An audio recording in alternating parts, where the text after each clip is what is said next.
सत्यानाश अधर्मी धर्म बिगाड़।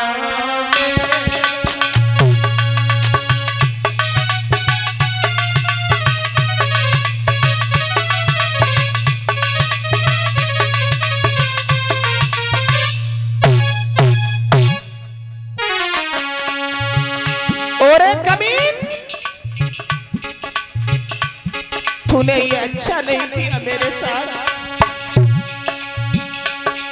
तू राक्षस जान ले लेती, बेश्राप भस्म कर देती।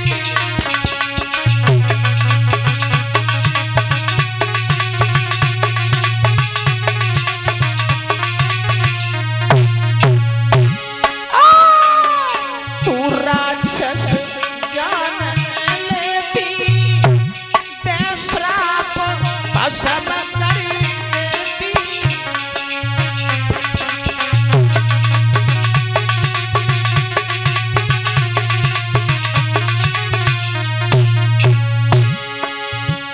तीनों तूने धर्म बिगाड़, अधर्मी धर्म बिगाड़।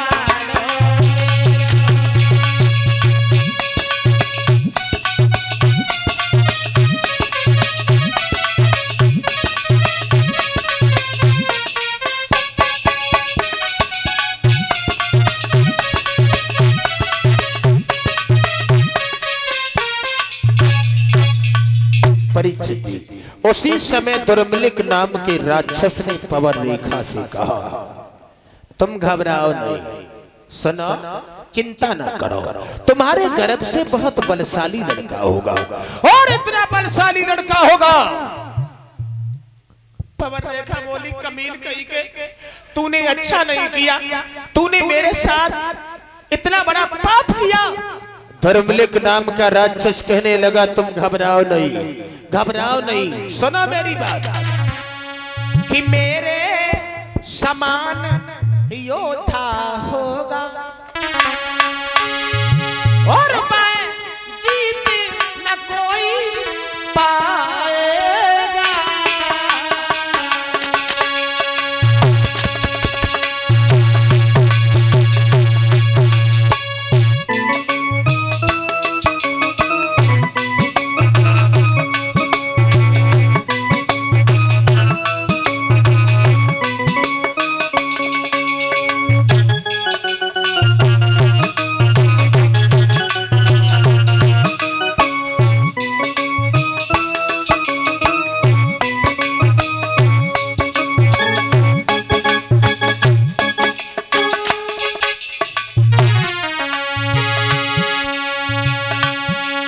बहुत बलशाली लड़का होगा।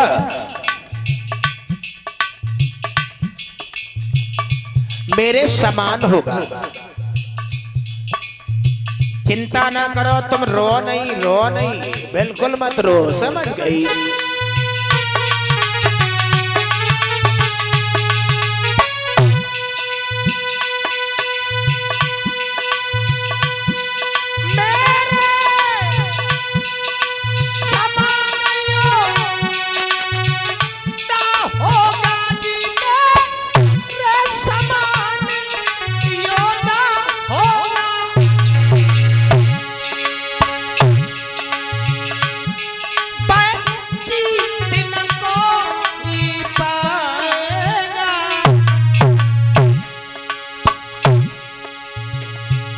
राजा और नर की बातें क्या,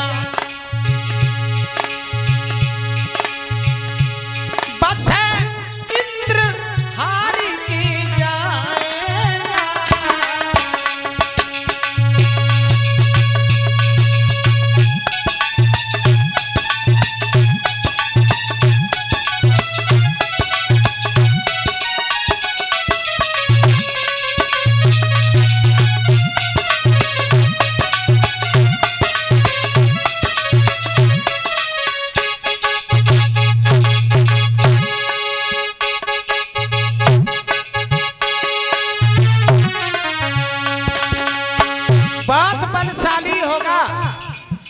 परीक्षित जी, उस लड़के में एक कमी होगी।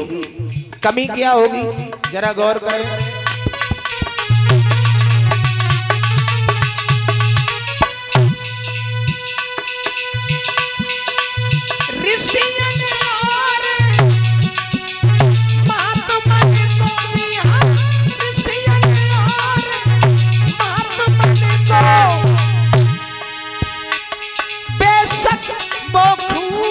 सताएगा पर याद रहे ओरी रानी भगवान के हाथों से जाएगा।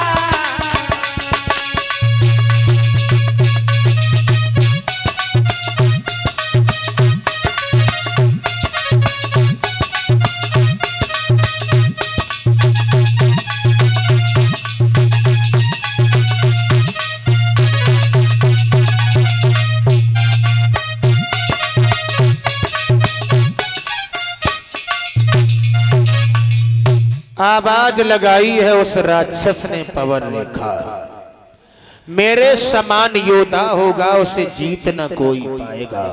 राजा और नर की बात है क्या बस इंद्र हार के। ऋषियन और महात्मन को बेशक वो खूब सताएगा, लेकिन याद रहे ओरी रानी भगवान के हाथ से जाएगा। उसे मारने के लिए साक्षात भगवान कन्हैया को अवतार लेना पड़ेगा। उनके हाथों से उसका उद्धार होगा। परीक्षित जी दुर्मलिक नाम का राक्षस तो वह से अंतर्ध्यान हो गया। पवन रेखा लौटे आई। कवियों की कल्पना तो ये है कि धीरे धीरे समय व्यतीत होने के बाद पवन रेखा के उदर से परीक्षित जी एक राक्षसी प्रवृत्ति का बालक अवतरित होता है। ज्योतिषियों के द्वारा उसका नामकरण संस्कार करवाया गया तो उस बालक का नाम रखा गया है परीक्षित जी कंस। क्या नाम रखा? कंस। कंस नाम रखा गया। माफी चाहेंगे परीक्षित जी, जैसा उसका नाम धीरे धीरे बड़ा हुआ वैसे ही उसके काम भी बनते गए। बच्चों के साथ में खेलने को जाता है, किसी को उठा करके कुएं में डाल देता है, किसी की खपड़ी फाड़ देता है, किसी की भुजा तोड़ देता है। परीक्षित जी इतना उत्पात करने लगा वो उग्रसेन का लड़का कंस। यथा नामो तथो गुणा। एक दिन महाराज उग्रसेन के पास में जब शिकायतें आई हैं कंस की, तो महाराज उग्रसेन ने अपने बेटा कंस को पास में बुलाया और कहा, बेटा कंस, कहिए पिताश्री, किस लिए याद किया आपने? कंस, हाँ, तुम एक राजा के लड़का हो, बिल्कुल, ये तुम्हें मालूम है। हाँ हाँ मालूम है। राजा की क्या इज्जत होती है ये भी तुम्हें मालूम है। बिल्कुल बिल्कुल। राजा की शोभा प्रजा से होती है ये भी मालूम है। हाँ हाँ। प्रजा की शोभा राजा से होती है। वन की शोभा शेर से होती है और शेर की शोभा वन से होती है। क्यों बूढ़े बाप, क्या राजा प्रजा, प्रजा राजा, वन शेर, शेर वन लगा रखा? सही से बताओ किस लिए हमें याद किया? बेटा कंस, हाँ, पहली बात तो यह है कि तुम पिता से किस तरह से बोल रहे हो, ये अच्छा नहीं लगता। बातों में क्यों फुसला रहे हो? क्या बात है, हमें अति संक्षेप में बताओ। कंस, हाँ, प्रजा के लोगों में जो तुम उत्पात करते हो, ओहो, तुम्हें भी सूचना मिल गई। लड़कियां दूध बेचने को, दध बेचने को जाती हैं, उनसे अभद्र भाषा का प्रयोग करते हो। खैर तुम्हें ये शोभा नहीं देता क्योंकि आप एक राजा के लड़का हो। अच्छा, हाँ, पिताजी तुम्हारी बुद्धि खराब हो गई। हमारी बूढ़े हो गए हो, दिमाग भी तुम्हारा खराब हो चुका, समझ गए? ऐसा ही होता है, बुढ़ापा आने के बाद लड़का बाप से कहता है कि तुम्हारी बुद्धि खराब हो गई। बिल्कुल बिल्कुल, अब तुम सटक गए हो। हाँ हाँ, इसलिए अब मैं इस प्रजा का राजकुमार हूँ और कुछ दिन के बाद राजा हो जाऊंगा। मेरे मन में जो आएगा वो मैं करूंगा। इसका मतलब है कि तुम राजा बनना चाहते हो। रोकने का नहीं, रोकना नहीं। अच्छी बात नहीं होगी पिता से। कंस, हाँ, पहली बात तो हम तुमसे ये कहना चाहते हैं कि तुम राजा के लड़का हो, अच्छी तरह से रहो तो ठीक है। कुछ नहीं सुनेंगे हम, समझ गए? फालतू में हमें मत बुलाया करो, जा रहे हैं। आपकी बात ध्यान रखना। कंस ने 2-4 साथियों को बुलवाया, भैया मथुरा का राजा मैं बन जाऊं तो कैसा रहेगा? संग के चलने वाले लड़का जो थे बोले महाराज आप राजा बन जाओ तो हमारे तो आनंद ही आनंद है, क्योंकि आपके पिता के शासन में हम बहुत दुखी हैं। कंस बोला चलना दो, ओए इन बुड्ढे को उठा करके मथुरा के जेल खाने में डाल दो। 2-4 साथियों ने महाराज उग्रसेन के हाथ और पैर पकड़ लिए।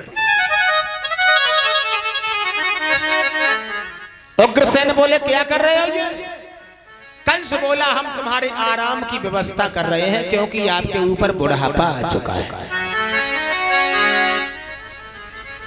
हाथ और पैर पकड़ करके मथुरा के जेल खाने में डलवा दिया। पड़े रहो, इसी जेल खाने में पड़े रहो, आनाकानी नहीं करना, नहीं तो बहुत बड़े दंड के भागीदार बनोगे। समझ गए बुड्ढे? परीक्षित जी, कंस जो था वो स्वयं मथुरा नगरिया का राजा बन गया, और जब राजा बन गया तो परीक्षित जी नया राजा, फिर नए नए कानून। नया राजा आवाज लगाई, मंत्री जी महाराज, सभी प्रजा के लोगों से कह दो। क्या कहते हैं? इनसे ये कह दो जो पिताजी कहते रहे जी वो आज से करना बंद कर दो। कह दो जो आज से महाराज उग्रसेन बकते रहे वो तुम करते रहे, लेकिन अब नहीं करना। अब हमारे नए युवराज हैं, नए महाराज हैं, और ये जो कहेंगे वही कानून लागू होगा। पहला आदेश हमारा ये है, पहला आदेश आपका ये है, इस प्रकार से है, आज से मथुरा नगरिया में कोई हवन नहीं करेगा।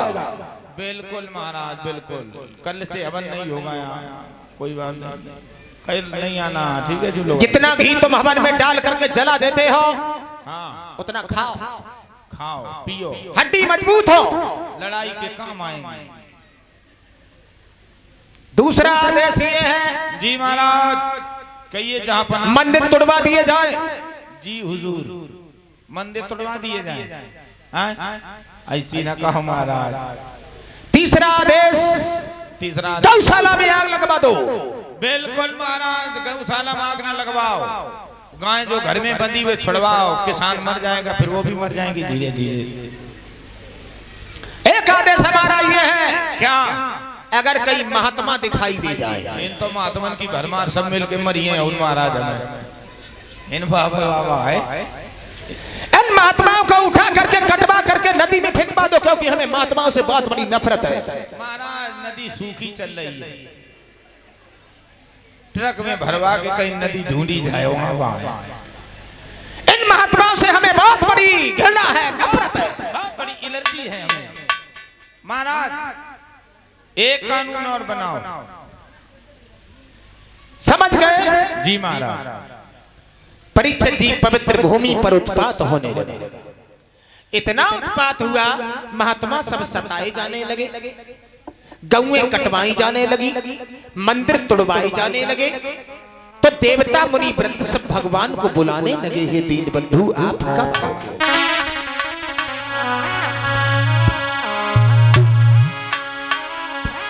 कहते हैं देवता मुनि वृंद कि कब आओगे बसुरिया बारे, कब आओगे मुरलिया बारे।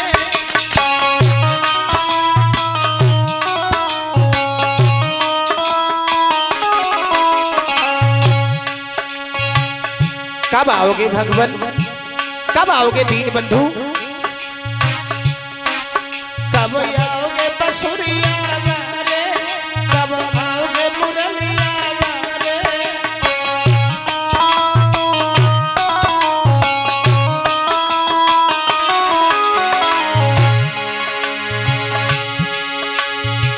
कब आओगे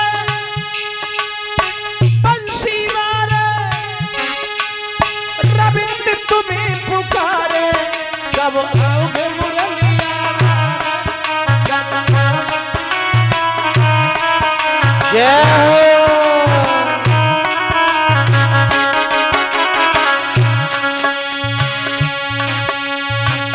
भारत में गैया कट रही है,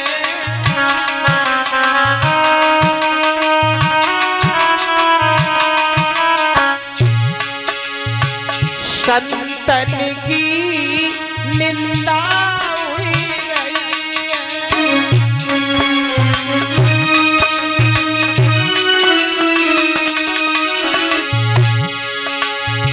कब आओगे मुरली वाले,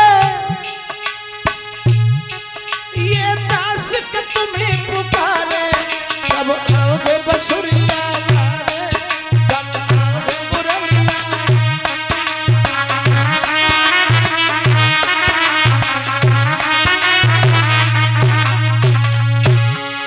कब आओगे बंसी वाले, कब आओगे मुरलिया वाले।